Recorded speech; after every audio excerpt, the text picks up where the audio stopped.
তো ভক্তবৃন্দের চরণে আমার কোটি কোটি প্রণিপাত। আজ মহাশিবরাত্রি তিথি।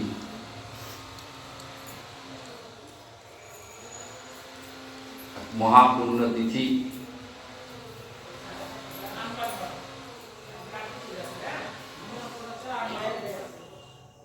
ব্রহ্মা, বিষ্ণু, মহেশ্বর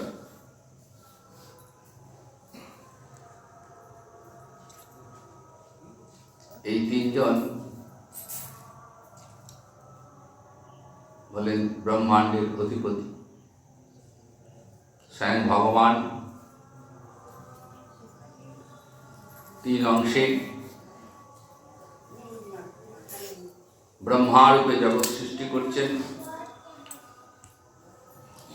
বিষ্ণুরূপে এই সৃষ্টিকে তিনি স্থিতি দান করছেন, আবার এই জগৎকে সংহার করছেন মহেশ্বর রূপে। সৃষ্টি স্থিতি লয়ের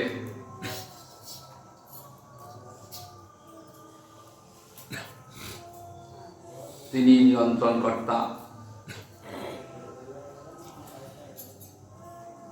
এই দেবাদিদেব মহাদেব হলেন ভগবান শ্রীকৃষ্ণের অংশে। তিনি এই জগৎকে কালের নিয়মে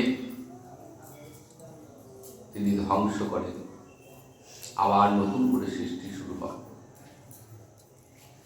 প্রভু মীশম শেষ গুণম গুণহীন মহিষ গরাভরণম রণ নির্জিত দুর্জয় দৈত্যপুরম প্রণমামি শিবম শিবকল্পতরুম। এই মহাশিবরাত্রিতে আমরা আজ দেবাদিদেব শিবের মহিমা আস্বাদন করি। শিবের আর এক নাম আশুতোষ। অল্পতেই সন্তুষ্ট হন।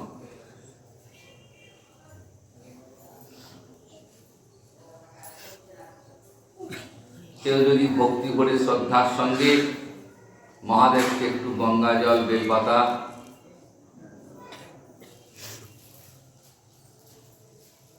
দান করেন, দেবাদিদেব মহাদেব তার প্রতি সন্তুষ্ট হন। ভোলা ভালা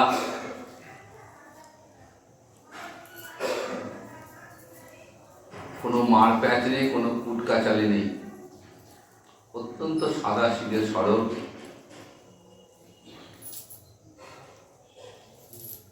এবং এর জন্য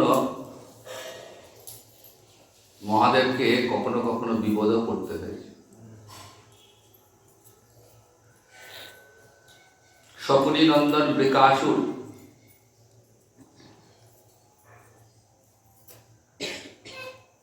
ব্রহ্মা, বিষ্ণু, মহেশ্বর এই তিনজনের মধ্যে কার আরাধনা শ্রেষ্ঠ জানবার অন্তর ইচ্ছা জাগল। দৈত্য অসুর তো, তাই আসুরিক প্রবৃত্তি মনের মধ্যে প্রবল। নারদ মুনির সঙ্গে পরামর্শ করলেন। নারদ মুনি জানতেন যে যেহেতু দৈত্য, তার মধ্যে আসুরিক প্রবৃত্তি রয়েছে, এবং এই যারই প্রার্থনা করুক না কেন, যারই কাছে বর লাভ করুক, সেই বরটাকে সে ভালো কাজে লাগাবে না।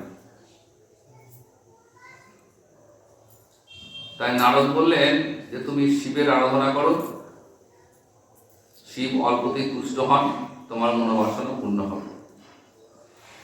বৃকাসুর গেছেন কেদারনাথে, তপস্যা শুরু করেছেন। কি দিলেন? দেহ থেকে মাংস বলি দিয়ে, দেহের মাংস বলি দিয়ে শিবের স্তুতি করছেন। 6 দিন ধরে স্তুতি করার পরেও যখন কোনো দর্শন পেলেন না শিবের, তখন মনে মনে স্থির করলেন আমি নিজে মুন্ডপাত করব, মাথা কেটে আমি শিবকে দান করব। মনস্থির করে সরোবরে স্নান টান সেরে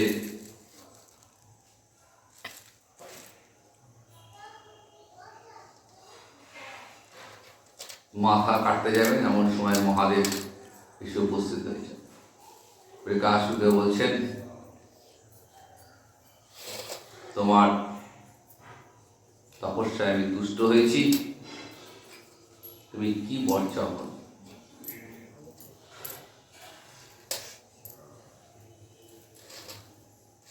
তখন বৃকাসু বললেন আমাকে এমন বর দিন আমি যার মাথায় হাত রাখবো সে ভস্ম হয়ে যাবে। মহাদেব তো ভোলে ভালা, অত ভাবনা চিন্তা করেন না, যে যা চায় তাকে তাই দেয়। তথাস্তু বলেছেন। বৃকাসুর ভাবছেন শিবের বর কতটা ফল প্রদান করে আমাকে পরীক্ষা করতে হবে। মহাদেবকে বললেন তাহলে আপনাকে দিয়ে পরীক্ষা করুন, প্রথম হাতটা আমরা মাথায় দিয়ে রাখবো। মহাদেব বললেন বিপদে। মহাদেব নিজে বর দিয়ে নিজে কি ভুল করে ফেলেছেন। বৃকাসুর হাত থেকে রেহাই পাওয়ার জন্য এ লোক সে লোক ঘুরে ঘুরে ঘুরে ঘুরে একদম স্বয়ং বিষ্ণুর কাছে উপস্থিত। মহাদেব ছুটছেন, পিছন পিছন বৃকাসুরে ছুটছে। ভগবান শ্রীহরি বুঝতে পেরেছেন বৃকাসুরের মতলব। তিনি এক ব্রহ্মচারীর বেশ ধরে ভগবান শ্রীহরি বৃকাসুরের রাস্তা আঁকিয়েছেন। বলছেন হে শকুনি নন্দন, তুমি কোথায় চলেছ? এখন শকুনি নন্দন বলাতে বৃকাসুর ভাবলো নিশ্চয়ই আমার পিতার সঙ্গে ব্রহ্মচারীর পরিচয় আছে। শ্রীহরির কথায় মোহিত হয়ে তিনি থামলেন এবং মহাদেবের কাছে যে বর পেয়েছেন সেই বরের কথা জানালেন এবং সেই বর তিনি মহাদেবকে দিয়ে পরীক্ষা করতে চান হিসেবে জানালেন। বলছেন দেখো, মহাদেব তো এমনিতেই বলে বলার কথা কোনো ঠিক থাকে না, কখন কি কাকে বলে বসে। তাছাড়া কিছুদিন আগেই শ্বশুর দক্ষ কাছে অপমানিত হয়ে ওরা এখন মাথাও ঠিক মতো কাজ করছে না।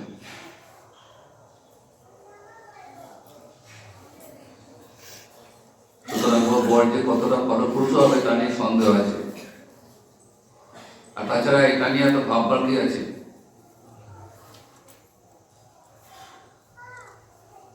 তুমি নিজেই নিজের মাথায় হাত দিয়ে দেখো না, পরীক্ষা করে বুঝতে পারবে। শ্রীহরির মায়ায় মোহিত হয়ে বৃকাসুর তখন কি করলেন, নিজের মস্তকে হাত দিয়ে রেখেছেন। হাত রাখা মাত্রই সঙ্গে সঙ্গে ভস্ম হয়ে গেল। মহাদেব রক্ষা পেলেন শ্রীহরির কৃপায়। দেখুন, এই বিশ্ব ব্রহ্মাণ্ডের নিয়ন্ত্রক তিনি সৃষ্টি করছেন, তিনি রক্ষা করছেন, তিনি ধ্বংস করছেন। এই দেবাদিদেব মহাদেব তিনিও একজন পরম বৈষ্ণব। জগতে যে 12 জন বৈষ্ণবের কথা শাস্ত্রে রয়েছে, স্বয়ং যমরাজ তার চরদের অনুগামীদের বলছেন যে দেখো, তোমরা শিব ভক্ত এবং বিষ্ণু ভক্তর কাছে তোমরা একদম যাবে না। যারা শিব পূজা করেন এবং যারা বিষ্ণু পূজা করেন তাদের কাছে যাওয়ার অধিকার আমার নেই। কাজে তোমরা কখনো কোনো বৈষ্ণব এবং শৈবের কাছে তোমরা যাবে না। সেই যমরাজ বলছেন এই জগতে 12 জন বৈষ্ণব রয়েছেন, পরম বৈষ্ণব বলা হয়। এই 12 জন বৈষ্ণব কারা? স্বয়ম্ভু, নারদ, শম্ভু। স্বয়ম্ভু, নারদ, শম্ভু, কুমার, কপিল মুনি, প্রহ্লাদ, জনক, ভীষ্ম, বলি, বৈয়াসকি, বয়ম। স্বয়ম্ভু মানে লোক পিতামহ ব্রহ্মা।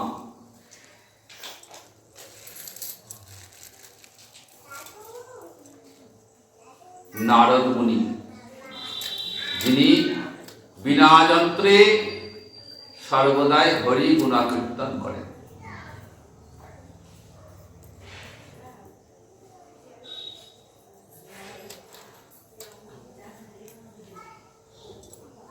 নারদ মুনি যখন ভগবান শ্রীকৃষ্ণের কাছে ভক্তি লাভ করলেন, দিবারাত্র কৃষ্ণ চিন্তায় বিভোর থাকতেন, আর মনে মনে অন্তরে বাসনা জাগতো আমি প্রভুর দর্শন নেব।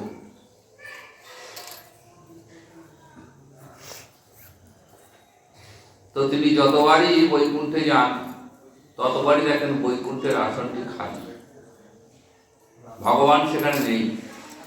তাই মনে মনে ভাবে তাহলে ভগবান কোথায় থাকেন? যখনই যায় দেখা পায় না। তো একদিন দেখা পেয়েছেন, বলছেন প্রভু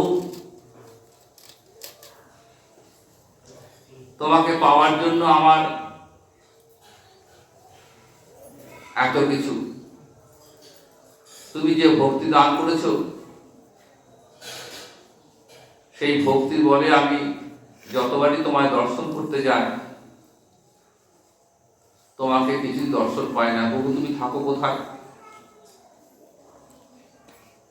ভগবান বলছে দেখো নারদ, আমি বৈকুণ্ঠ থাকি না, আমি কোনো যোগী মুনি ঋষি হৃদয় থাকি না।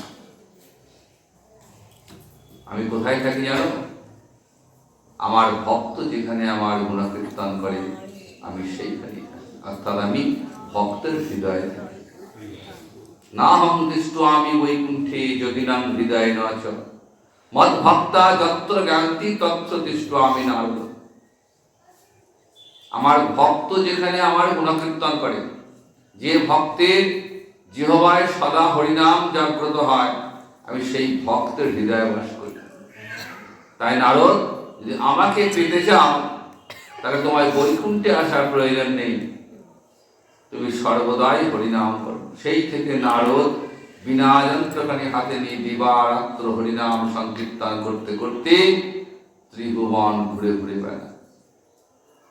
তাই 12 জন যে বৈষ্ণব তার মধ্যে অন্যতম পরম বৈষ্ণব হলেন নারদ।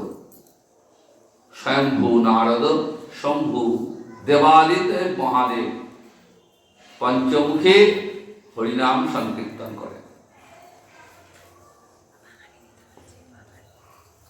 শ্রীমদ্ ভাগবতের প্রারম্ভে আমরা দেখি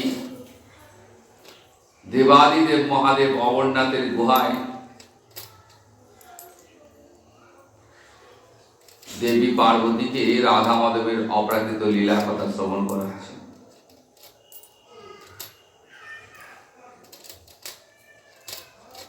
দিবারাত্র হরিনামে মাতোয়ারা।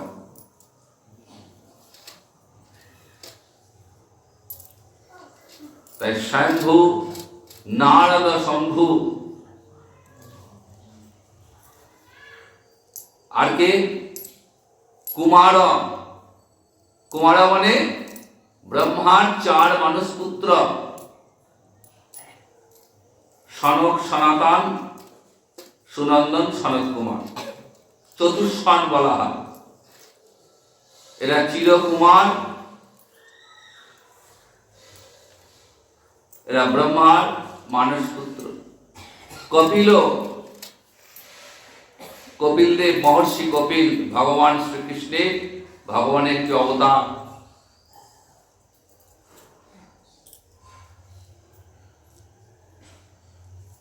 গঙ্গা যেখানে সাগরে মিলিত হয়েছে, সেই গঙ্গা সাগরে কপিল মুনির আশ্রম আছে, আমরা সবাই জানি। এই সেই কপিল মুনি, ইনিও একজন পরম বৈষ্ণব। কুমার কপিল মনু, মানব জাতির যিনি পিতা। প্রহ্লাদ, দৈত্যরাজ হিরণ্যকশিপুর পুত্র প্রহ্লাদ। জনক,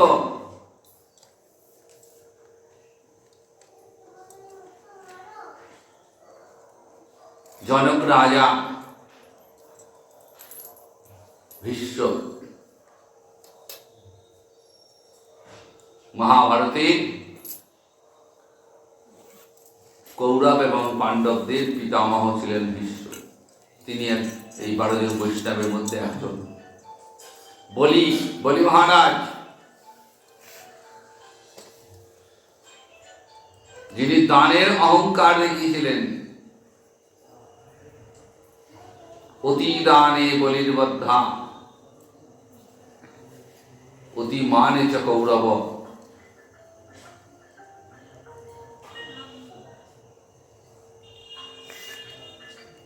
দান করা ভালো, কিন্তু অতি দান আবার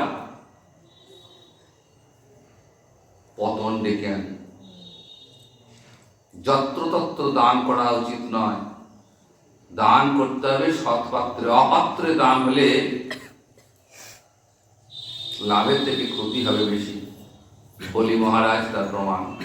নিজের সীমা ছাড়িয়ে গেছিলেন, ভগবান শ্রীহরিকে চিনতে ভুল করেছিলেন। তিনি এসেছিলেন বামন বেশে। কি দান চেয়েছিলেন?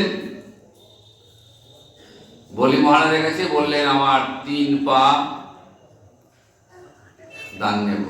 আমার যে চরণ, ওই চরণের মাপের 3 পা দান নেব।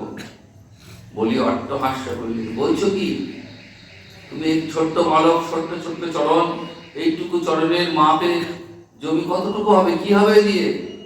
বলি ভগবান বললেন, দেখো আমি তো ব্রাহ্মণ, আমি অল্পতেই সন্তুষ্ট। আমার যেটুকু প্রয়োজন তার বেশি আমি নেব না। বলি মহারাজ সম্মত হয়েছিলেন দান দিতে। ভগবান শ্রীকৃষ্ণকে দান, গুরুদেব বারণ করেছিলেন যে তুমি ওই বামন রূপী ভগবানকে দানের স্পর্ধা দেখিও না। কিন্তু বলি মহারাজ নিজের সিদ্ধান্ত অটল। দেখুন গুরুদেব, দান যখন করবো বলেছি, তখন আমি আমার কথা থেকে প্রকাশ, কথাতে আমার যা হয় হোক। গুরুবাক্য লঙ্ঘন করেছিলেন। ভাগবতের শিক্ষা, গুরুবাক্য যে লঙ্ঘন করে তার পতন অনস্বীকার্য।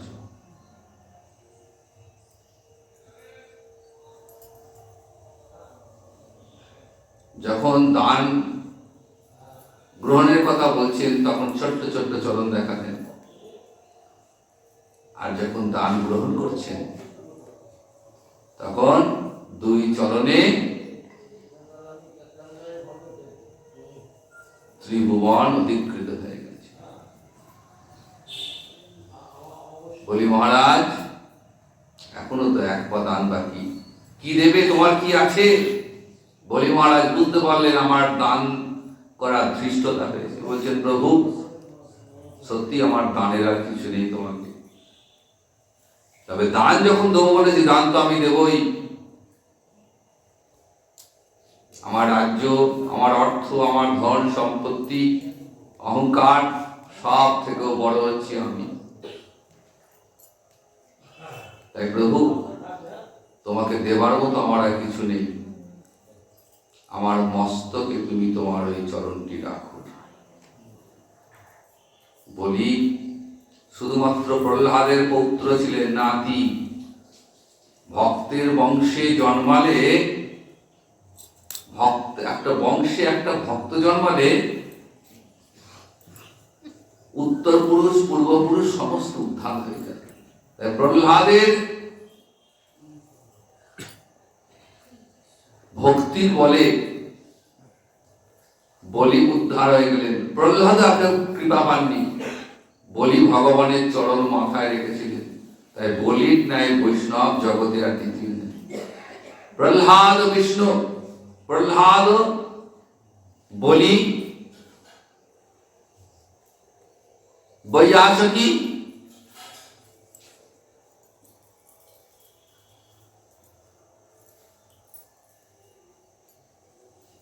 এবং বয়ম।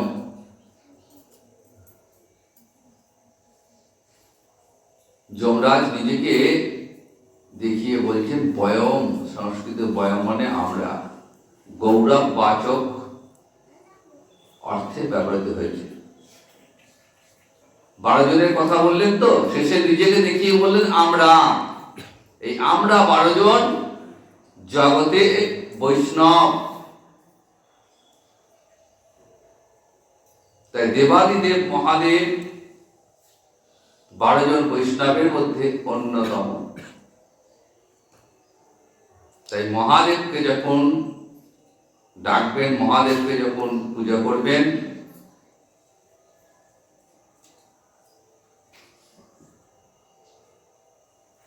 সেইভাবেই পুজোটা করবেন। তিনি কোনো তান্ত্রিক নন। তান্ত্রিকদের সেবিত যে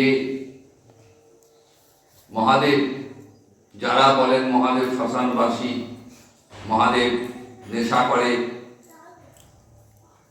মহাদেব ভূত পেট পিশাচ নিয়ে ঘুরে বেড়ায়, এটা তান্ত্রিকের কথা। কিন্তু মহাদেব আসলে পরম বৈষ্ণব, পঞ্চমুখে সর্বদা হরিনাম করছেন। এই মহাশিবরাত্রিতে নারী পুরুষ নির্বিশেষে সকলেই মহাদেবকে তুষ্ট করবার জন্য গঙ্গা জল বেলপাতা দিয়ে মহাদেবের পূজা করেন। এই শিবরাত্রি কেমন করে জগতে প্রচার হল, সেই সম্পর্কে একটি সুন্দর কাহিনী রয়েছে। একবার এক ব্যাগ বনে সারাদিন ঘুরে ঘুরে পশু পাখি বধ করে ঘরে ফিরছে।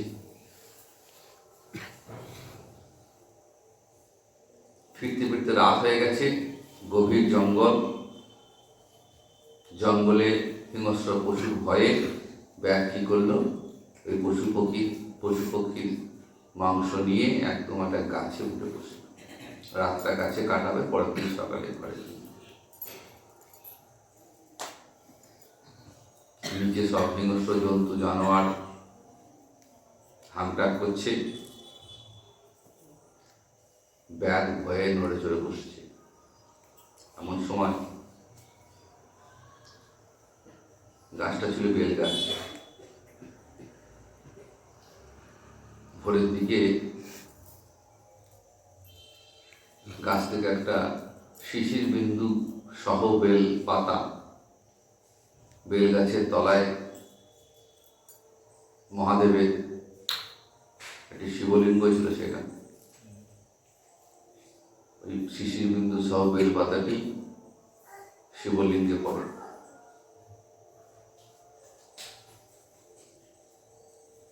ব্যাগ কিন্তু জানত না।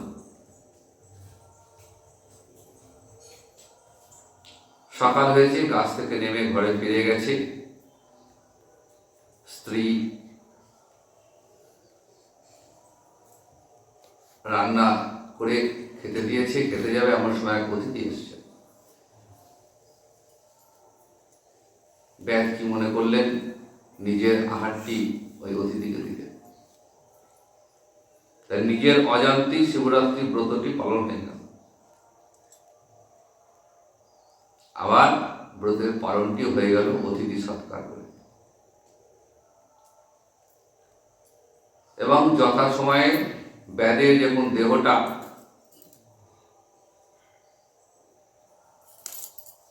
দেহ চলে গেল, দেহটা নাশ হয়ে গেল,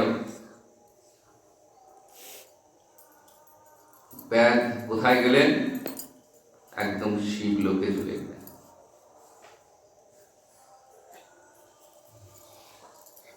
এবং সেই থেকে জগতে এই শিবরাত্রি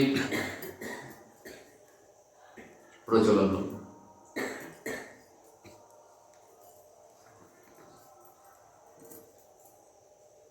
দেবাদিদেব মহাদেবের শিব মহিমা বর্ণনা করে শেষ হবে না।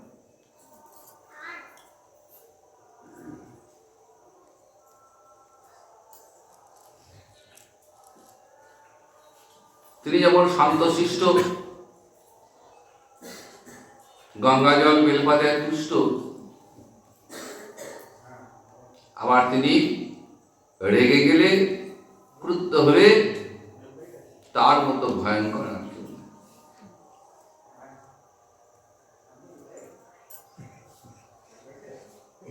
দক্ষ রাজার যজ্ঞ তিনি লণ্ডভণ্ড করে দিয়েছিলেন।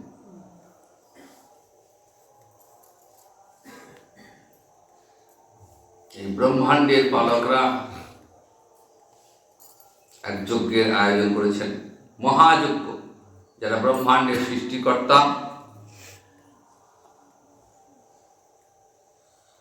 মহাযজ্ঞের আয়োজন করেছেন, বিশাল যজ্ঞ। সেই যজ্ঞে সমস্ত দেবতা, ঋষি, মহর্ষি সবাই এসেছেন দক্ষরাজ।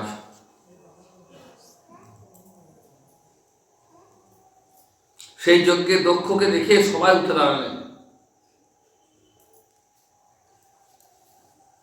সেখানে উপস্থিত ব্রহ্মা, বিষ্ণু, মহেশ্বর তিনজনাই ছিলেন। সবাই উঠে দাঁড়ালেন, কিন্তু ব্রহ্মা উঠলেন না। ওঠার প্রশ্নই নেই, কারণ তিনি লোক পিতামহ, তিনি সৃষ্টিকর্তা।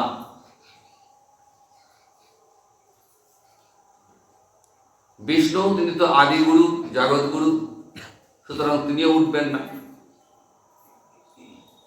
কিন্তু শিব কেন উঠলেন না? তিনি দক্ষের জামাতা সম্পর্কে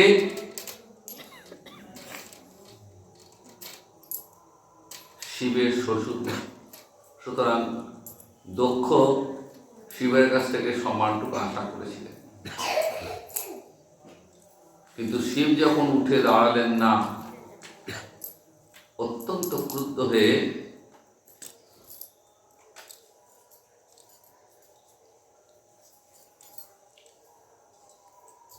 তিনি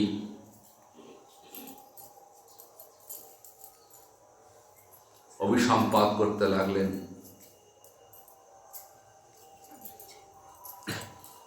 তো অভিশাপ দিলেন। কি দিলেন? যে শিব কোনোদিন কোথাও কোনো যজ্ঞের ভাগ পাবে না।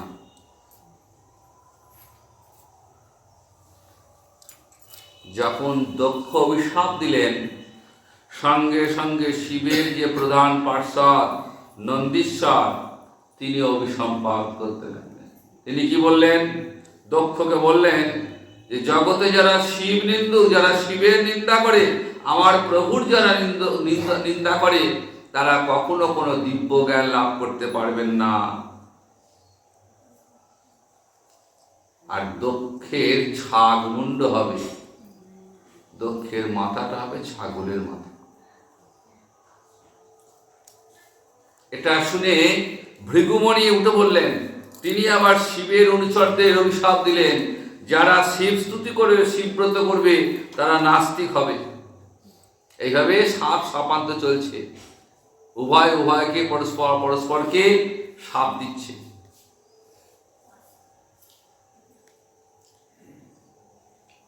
শিব আর সহ্য করতে পারলেন না, তিনি সেই স্থান থেকে চলে গেলেন। ব্রহ্মা বিষ্ণু উঠে গেলেন। দীর্ঘদিন ধরে জামাই এবং শ্বশুরের মধ্যে মনোমালিন্য। জামাই শ্বশুর বাড়ি আসেন না, শ্বশুর জামাইয়ের মুখ দেখেন। ইতিমধ্যে দক্ষ আবার একটি যজ্ঞ শুরু করেছেন, বৃহস্পতি যজ্ঞ। সেই যজ্ঞে সবাইকে আমন্ত্রণ জানালেন, শুধু শিবকে আমন্ত্রণ করলেন না। কৈলাসের পাশ দিয়ে সকলে চলেছে। দেবী পার্বতী দেখে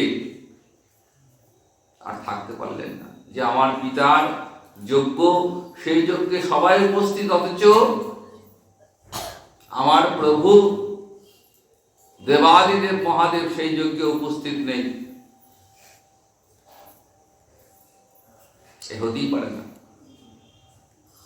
প্রভুকে বললেন, প্রভু আমাকে অনুমতি দিন, আমি একবার পিতার যজ্ঞে যাই।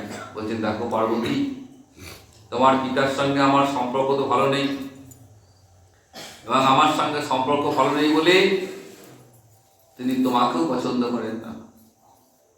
এখন তুমি যদি সেই যজ্ঞে যাও, তোমাকে অপমান করবে, আর তোমার অপমান হলে আমি তো সহ্য করতে পারবো। পার্বতী নাছোড়বান না। অনেক সময় হয়, বাস্তব জগতেও আমাদের মধ্যে হয়, জামাই শ্বশুরের দ্বন্দ্ব, মাঝে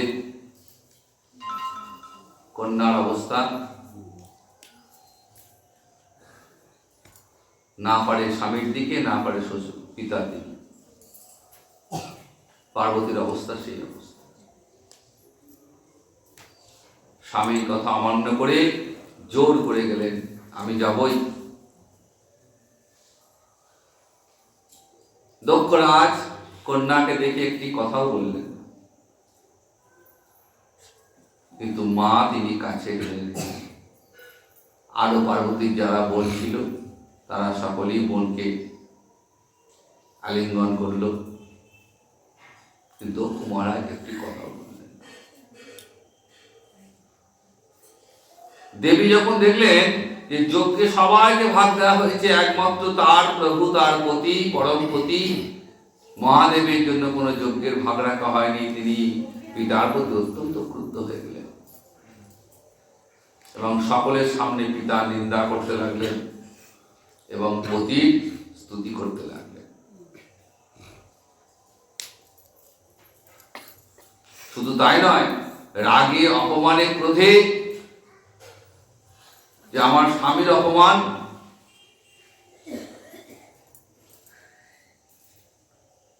তিনি যোগাসনে বসে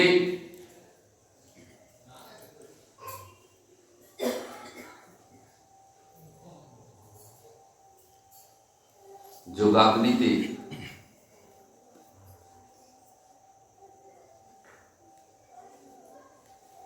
আত্মবিসর্জন দিলেন। এই দেহ আর রাখবো না,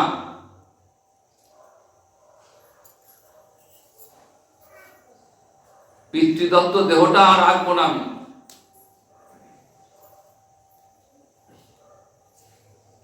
মহাদেব দক্ষ রাজার কন্যা বলে পার্বতীকে দাক্ষায়ণী বলে ডাকতেন।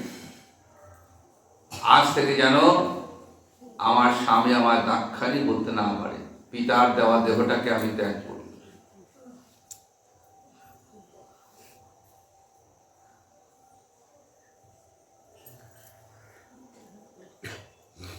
নারদ মুনি মহাদেবকে দুঃসংবাদ জানিয়েছেন।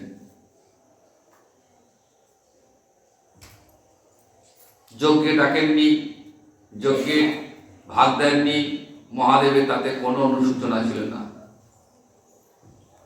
পার্বতী গেছেন, কথা শোনেননি, তাতেও তিনি কিছু বলেননি, তিনি ভোলে ভালা।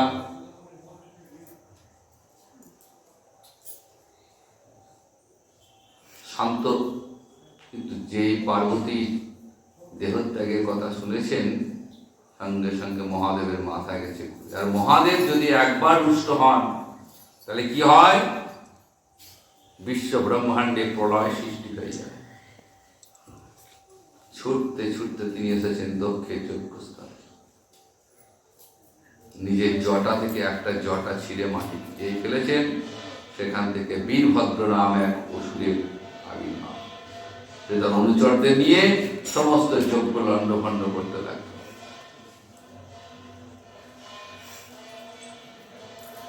ভৃগু রাজার দাড়ি ছিঁড়ে ফেললো, চোখ উপড়ে ফেললো, দক্ষ রাজার মুন্ডুচ্ছেদ করে ফেলল।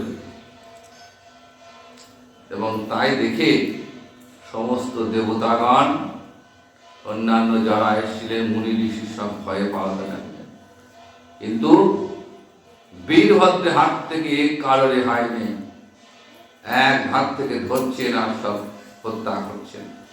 ব্রহ্মা বিষ্ণু জানতেন যে শিবকে বাদ দিয়ে যজ্ঞ করছে মানে সেই যজ্ঞ লণ্ডভণ্ড হবে। যে যজ্ঞে শিবের স্থান নেই, যে যজ্ঞে শিবের ভাগ নেই, সেই যজ্ঞ কখনো যজ্ঞ হতে পারে না। তাই তিনি ব্রহ্মা বিষ্ণু যজ্ঞে আসেন। দেবতাগণ মুনি ঋষিগণ যারা ছিটকে গেছেন তারা সঙ্গে সঙ্গে বিষ্ণু চরণ করছেন।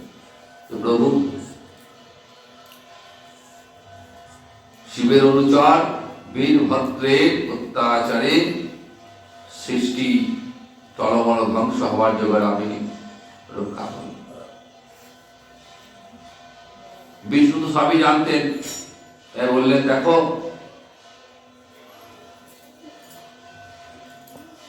আমার ভক্তের অপমান মানে আমার অপমান, ভক্ত চরণে অপরাধী তো, তাই দক্ষ রাজাকে বলো শিবের কাছে গিয়ে ক্ষমা চেয়ে নিতে। দক্ষ রাজাকে অভিশাপ দিয়েছিল তোমার ছাগ মুন্ড হবে। দক্ষ রাজার মাথায় ছাগলের মুন্ড লাগিয়ে দেওয়া হল। ছাগ মুন্ড নিয়ে দক্ষ রাজা গেলেন শিবের কাছে, নিজের ভুল ত্রুটি অপরাধ স্বীকার করে শিবকে সন্তুষ্ট করলেন। শিব সন্তুষ্ট হলেন, আবার নতুন করে যজ্ঞ শুরু হলো এবং সমস্ত দেবতা মুনি ঋষি এবং দক্ষ রাজার অনুরোধে শিব যজ্ঞের ভাগ গ্রহণ করলেন। কোন কোন পুরাণে বর্ণনা আছে যে মহাদেব যখন এই সতীর দেহ নিয়ে তাণ্ডব নৃত্য করছেন তখন বিষ্ণু চক্র দ্বারা সতীর দেহটা খণ্ড খণ্ড হয়ে 51টি স্থানে পতিত হয়ে যায় এবং সেখানে 51টা সতী বিক্রি হয়। সেটা আমরা সবাই জানি। তো আজ মহাশিবরাত্রি, এই মহাশিবরাত্রিতে যদিও আজকে শিবরাত্রি 26শে ফেব্রুয়ারি চতুর্দশী তিথি, কিন্তু গোস্বামী মতে পারণ আগামীকাল, জল ব্রত কালকে, আগামীকাল। গোস্বামী মতে ব্রতটি হবে আগামীকাল এবং পারণটি পরের দিন 6:56 মধ্যে।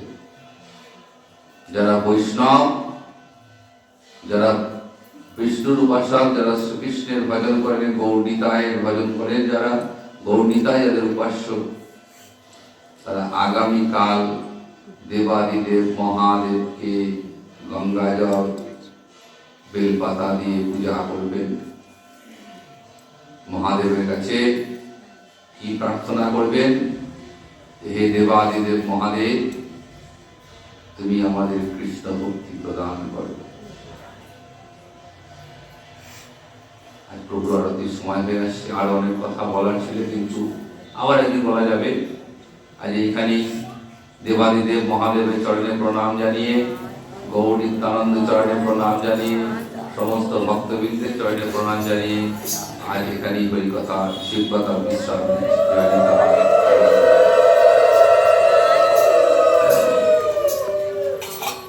জয় জয় রাধে কৃষ্ণ গোবিন্দ, জয় জয় রাধে কৃষ্ণ গোবিন্দ, জয় জয় শ্যাম সুন্দর মদন মোহন বৃন্দাবন চন্দ্র,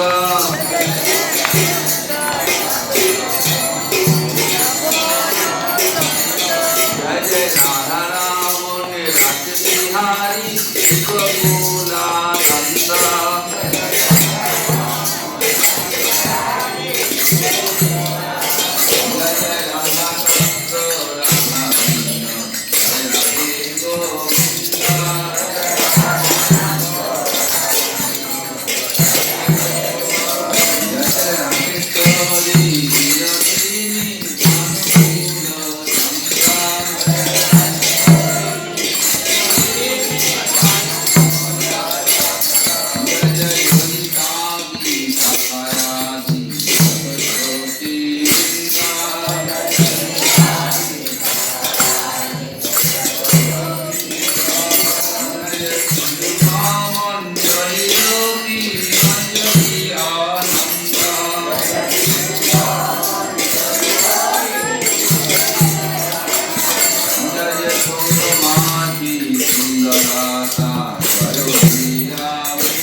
করি যাও হে দুয়ার শরণা